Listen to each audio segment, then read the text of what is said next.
तो दोस्तों बहुत दिनों के बाद पवन सिंह और डिम्पल सिंह का एक बार फिर से आप सभी के बीच धमाका होने वाला है। इसी के बारे में आप सभी को बताने वाला हूं इस वीडियो में, तो वीडियो को लास्ट तक देखते रहें। और जो लोग मेरे चैनल को अभी तक सब्सक्राइब नहीं किए हैं वो लोग कर लें, क्योंकि हमारे चैनल पर भोजपुरी का हर खबर सबसे पहले आता है। तो दोस्तों आप सभी को बता दूं, कल रात में पवन सिंह और डिम्पल सिंह का एक बहुत ही बवाल वीडियो गाने का शूट किया गया। शूटिंग के सेट से कुछ तस्वीरें निकल के आई है, जो कि आप लोग स्क्रीन में देख सकते हैं।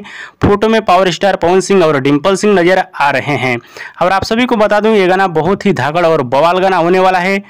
DRS म्यूजिक के लिए ये गाना शूट किया गया है। जी हाँ दोस्तों, DRS म्यूजिक कंपनी के लिए ये गाना शूट किया गया है। कंपनी बहुत अच्छी है, अच्छा गाना सिलेक्टिंग करती है। इस कंपनी का ज़्यादातर गाना हिट होता है, यानी 90% कह सकते हैं गाना हिट होता है इस कंपनी का। और आप सभी को बता दूं, पवन सिंह और डिम्पल सिंह के वीडियो गाने का शूट पूरी तरह से कंप्लीट कर लिया गया है। और इस गाने को आप सभी के बीच बहुत जल्द रिलीज किया जाएगा। और जब भी पवन सिंह और डिम्पल सिंह का जोड़ी आता है तो मार्केट में ब्लास्ट हो जाता है। तो आप लोग तैयार रहिए, बहुत जल्द आप सभी के बीच आएगा। और आप सभी को बता दूं, दूसरा वाला चैनल पे यानी भोजपुरी गंगा चैनल पे आप सभी को पूरा विस्तारित से जानकारी देने वाला हूं इस गाने के बारे में।